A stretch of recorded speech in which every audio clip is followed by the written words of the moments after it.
김구 암살 전날 경교장에서 사라진 마지막 면담자. 경교장의 밤은 조용했다.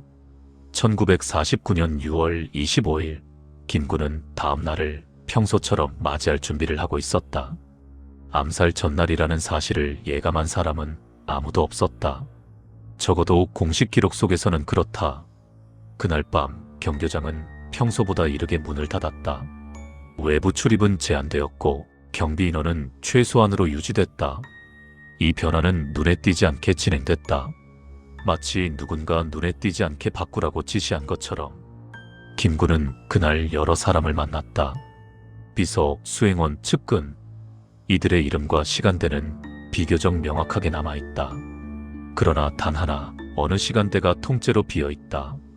면담 기록이 없는 공백의 시간. 이 공백은 단순한 누락으로 보기엔 이상하다. 김구는 면담 기록을 매우 중시한 인물이었다. 짧은 대화조차 메모로 남기도록 했고 비서진 역시 이를 철저히 관리했다. 그런데 그날 밤 유독 특정 시간만 기록이 없다. 문제는 이 공백을 목격한 사람들이 존재한다는 점이다. 서로 다른 위치에서 서로 다른 임무를 수행하던 3명. 그들은 모두 같은 사실을 기억하고 있었다. 늦은 밤, 낯선 남자가 경교장 안으로 들어왔다. 이 남자는 경비의 제지를 받지 않았다. 출입증을 확인하는 절차도 없었다. 누군가 이미 통과를 허락한 사람처럼 자연스럽게 안으로 들어갔다. 경비병은 나중에 이렇게 증언한다. 위에서 허락한 줄 알았다. 그는 오래 머물지 않았다. 20분에서 길어야 30분.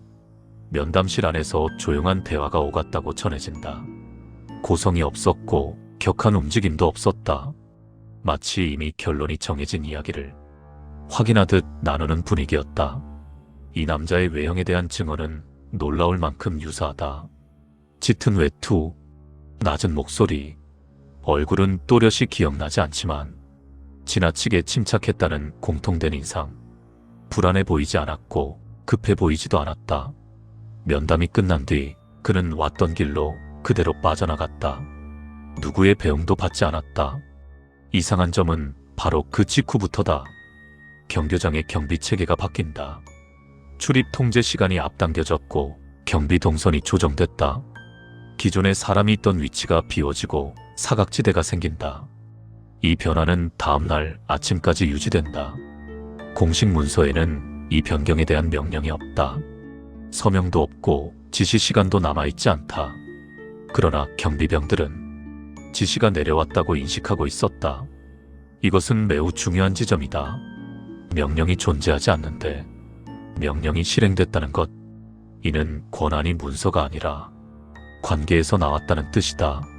즉, 이 지시는 기록될 필요가 없었던 사람에게서 나왔다. 다음날 아침, 김구는 암살된다. 총성이 울리고 경교장은 혼란에 빠진다. 그리고 수사가 시작된다. 하지만 수사 기록 어디에도 전날 밤에 면담자는 등장하지 않는다. 경찰 보고서에는 특이사항 없음이라는 문장만 반복된다. 목격 증언은 참고 사항으로 밀려나고 공식 기록에서는 빠진다. 왜 이 면담자는 기록되지 않았을까? 실존하지 않았기 때문일까? 아니면 실존했지만 기록될 수 없는 위치의 인물이었을까? 여기서 한 가지 가설이 제기된다. 이 면담자는 암살범이 아니다. 직접적인 실행자도 아니다. 그렇다면 그는 무엇이었을까? 중재자, 전달자, 혹은 마지막 경고자.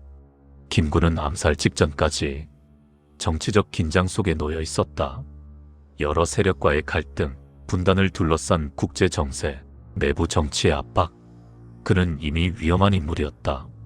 만약 누군가 피할 수 있는 마지막 기회를 전달하러 왔다면, 혹은 이미 결정된 일을 통보하러 왔다면 그 면담은 기록될 수 없었을 것이다. 이 지점에서 중요한 사실 하나가 더 등장한다. 암살 이후 해당 시간대 근무를 섰던 경비병 중 한 명이 조사 과정에서 진술을 거부한다. 이유는 남기지 않았다. 그는 이후 공식 기록에서 사라진다. 이 모든 정황은 한 명의 인물이 단순한 방문자가 아니었음을 시사한다. 그는 구조를 움직였고 기록을 비워두었으며 사람들을 침묵하게 만들었다. 하지만 그의 이름은 없다. 사진도 없다. 문서도 없다. 1회차가 끝나는 지점에서 우리는 아직 그를 정의할 수 없다. 다만 분명한 것은 김구 암살은 그날 아침에 시작된 사건이 아니라는 점이다. 이미 전날 밤 경교장 안에서 보이지 않는 무언가가 움직이고 있었다는 사실이다. 그리고 다음 단계는 그 면담 이후 누가 이 구조를 유지했고 누가 수사를 통제했는지에 대한 문제다. 김구 암살 이후 사건을 둘러싼 질문은 빠르게 정리되는 듯 보였다. 범인은 특정되었고 동기는 단순화되었으며 수사는 서둘러 마무리됐다. 그러나 수사 과정에는 처음부터 이상한 점이 있었다. 암살 전날 밤의 기록은 의도적으로 건너뛰어진 듯 보였다.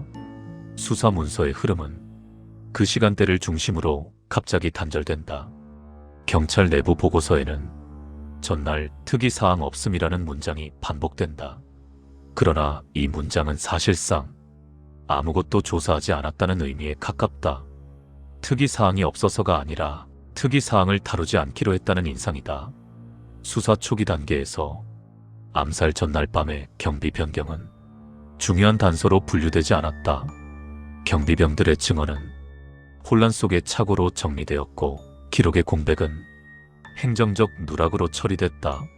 하지만 당시 수사팀 내부에서도 이 점을 문제 삼은 인물들이 있었다. 그들은 공통적으로 시간이 맞지 않는다는 점을 지적했다. 암살이라는 결과에 비해 그 전날 밤의 준비 과정이 지나치게 조용했다는 것이다. 이 조용함은 우연이 아니다. 조용함은 통제의 결과다. 사건이 소란스럽지 않게 진행되려면 사전에 정리되어야 할 것들이 많다. 사람, 동선, 기록, 질문. 여기서 주목해야 할 것은 수사를 지휘한 라인의 성격이다. 이 라인은 단순히 범인을 잡는 데 집중하지 않았다. 그들은 사건의 확산을 막는데 더 큰 관심을 보였다. 특히 암살 전날 밤에 대한 질문이 나오면 대화는 빠르게 다른 주제로 옮겨졌다. 면담자에 대한 언급은 확인되지 않은 소문으로 정리되었고 경비체계 변경 역시 현장 판단이라는 말로 덮였다. 이때부터 면담자는 단순한 개인이 아니라 다뤄지지 않는 대상이 된다. 존재 여부를 따지기보다 존재를 언급하는 것 자체가 불편한 분위기를 만든다. 이 현상은 한 가지 중요한 사실을 암시한다. 면담자는 범죄의 중심이 아니라 정치적 균형의 중심에 있었다는 점이다. 김구는 당시 여러 세력에게 불편한 인물이었다. 그러나 동시에 완전히 제거하기에는 너무 상징적인 존재였다.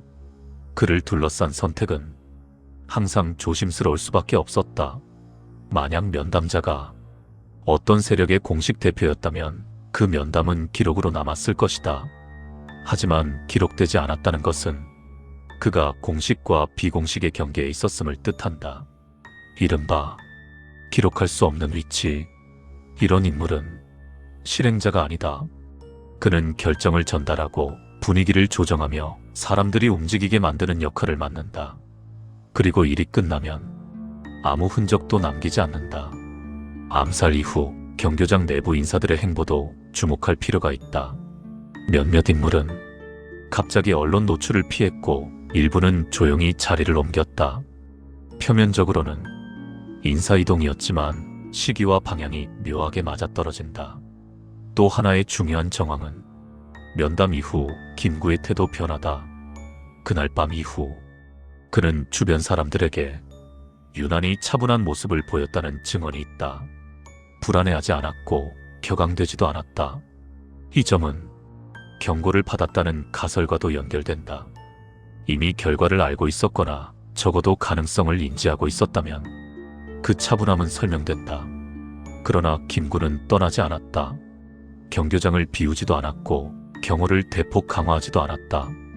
이 선택은 그가 어떤 제안을 거절했거나 혹은 받아들일 수 없었음을 시사한다. 이쯤에서 면담자의 역할은 더욱 선명해진다. 그는 암살을 지시한 인물도 아니고 막으려 한 인물도 아니다. 그는 결정이 내려졌다는 사실을 전달한 사람에 가까웠다. 그렇다면 질문은 바뀐다. 누가 그런 결정을 내릴 수 있었을까? 그리고 왜 직접 모습을 드러내지 않았을까? 답은 당시의 권력 구조 안에 있다. 공식 조직, 비공식 네트워크, 그리고 국제적 이해관계. 이 세 가지가 겹치는 지점에는 항상 기록되지 않는 인물이 존재한다. 면담자는 바로 그 지점에 서 있었을 가능성이 크다. 그래서 그는 기록되지 않았고, 그래서 수사는 그를 피해갔다. 그리고 그래서 지금까지도 그의 존재는 미스터리로 남아있다. 김구 암살은 개인의 범행으로만 설명될 수 없는 사건이며 그 전날 밤의 면담은 그 구조를 이해하는 핵심 열쇠라는 사실이다. 그러나 아직 가장 중요한 질문이 남아있다. 그 면담자는 과연 한 사람이었을까? 아니면 여러 세력을 대표하는 하나의 얼굴이었을까? 그 답을 찾기 위해서는 사건 이후 누가 침묵을 지켰고 누가 이익을 얻었는지를 차분히 따라가야 한다. 이제 남은 질문은 하나다. 그날 밤 왜 아무도 말하지 않았는가? 사건 이후 수십 년이 지났지만 암살 전날 밤의 면담에 대해 공식적으로 증언한 사람은 없다. 기록은 없고 증언은 흩어져 있으며 침묵은 일관되게 유지됐다. 이 침묵은 우연이 아니다. 우연이라기엔 너무 오래 지속됐다. 보통의 사건이라면 시간이 지나며 누군가는 말하기 시작한다. 하지만 이 사건에서는 그 누군가가 끝내 나타나지 않았다. 이유는 단순하다. 말하지 않는 것이 말하는 것보다 안전했기 때문이다. 암살 이후 사건과 직접적으로 연관되지 않은 인물들까지 비슷한 행동을 보인다. 인터뷰를 피하고 회고록에서 특정 시기를 건너뛰며 그날 밤에 대한 질문이 나오면 대화를 다른 방향으로 돌린다. 이것은 개인의 선택이 아니다. 집단적 반응에 가깝다. 모두가 같은 선을 넘지 않으려 했고 모두가 같은 위험을 인지하고 있었다. 면담자는 그 선의 중심에 있었다. 그의 존재를 인정하는 순간 사건은 개인 범죄가 아니라 구조적 사건으로 바뀐다. 그리고 구조를 건드리는 질문은 항상 불편한 결과를 낳는다. 김구 암살 이후 정치 지형은 빠르게 정리된다. 불확실성은 제거되고 위험 요소는 사라지며 새로운 질서가 자리를 잡는다. 이 변화는 너무 빠르고 너무 매끄럽다. 혼란스러운 사건 뒤에 이렇게 빠른 안정이 찾아오는 경우는 드물다. 보통은 갈등이 남고 논쟁이 이어지며 책임 공방이 길어진다. 그러나 이 사건은 달랐다. 면담자의 역할은 바로 이 지점에서 다시 떠오른다. 그는 암살의 원인을 만들지 않았다. 그는 암살의 방법을 설계하지도 않았다. 그는 그 이후를 준비한 인물에 가깝다. 그래서 그는 기록되지 않았다. 그래서 그는 지워졌다. 그의 임무는 사건을 일으키는 것이 아니라 사건이 파장을 일으키지 않게 만드는 것이었기 때문이다. 여기서 중요한 것은 그가 개인이었는가 하는 문제다. 실제로는 개인일 수도 있고 개인이 아닐 수도 있다. 면담자는 한 사람의 얼굴을 한 여러 이해관계의 집합체였을 가능성이 크다. 그렇기 때문에 그를 특정할 수 없고 그렇기 때문에 그를 지울 수 있었다. 이 구조는 일제강점기 이후 그리고 해방 직후의 혼란기에서 반복적으로 등장한다. 공식 조직과 비공식 네트워크 사이, 외교와 정보, 정치와 군사 사이의 회색지대. 이 회색지대에는 항상 기록되지 않는 인물이 존재한다. 그들은 결정을 전달하고 분위기를 조정하며 필요하다면 누군가를 역사에서 조용히 지운다. 김구 암살 전날 밤의 면담자는 그 전형적인 사례다. 그는 등장하지 않았고 그래서 의심받지 않았다. 그는 남지 않았고 그래서 추적되지 않았다. 그러나 그가 지나간 자리에는 분명한 흔적이 남아있다. 비어있는 기록, 침묵하는 증인, 그리고 설명 없이 정리된 역사. 이 세 가지가 동시에 존재할 때 그것은 우연이 아니라 의도된 결과다. 김구 암살을 이해하려면 방아쇠를 당긴 손만 보아서는 안 된다. 그 손이 움직일 수 있도록 환경을 만든 구조를 보아야 한다. 그리고 그 구조의 중심에는 항상 이름 없는 인물이 있다. 마지막 면담자는 그 구조를 상징하는 존재다. 그래서 그는 지금까지도 이름이 없다. 그러나 이름이 없다고 해서 존재하지 않았던 것은 아니다. 오히려 이름이 없었기 때문에 그는 가장 강력한 인물이었을지도 모른다. 이제 우리는 그를 특정할 수 없다. 하지만 그가 남긴 흔적을 통해 그의 역할을 이해할 수는 있다. 그 이해는 단순히 과거를 파헤치는 일이 아니다. 그것은 권력이 어떻게 작동하는지, 역사가 어떻게 정리되는지에 대한 하나의 사례다. 그리고 이 사례는 지금의 세계에서도 여전히 반복되고 있다. 김구 암살 전날 밤 경교장에서 사라진 마지막 면담자. 그는 한 사람이 아니라 한 시대의 방식이었다. 이 영상은 김구 암살 사건에 보이지 않는 구조를 추적했습니다. 기록되지 않은 인물과 침묵의 이유를 끝까지 함께 분석해 주셔서 감사합니다. 실화 기반 미스터리 인물 100과는 매일 공개됩니다. 구독, 좋아요, 알림 설정은 이 프로젝트를 지속하게 만드는 힘입니다. 여러분의 해석과 분석은 또 다른 진실의 출발점이 됩니다. 알고리즘이 좋아하는 건 참여 한 줄입니다. 댓글로 의견을 남겨주세요.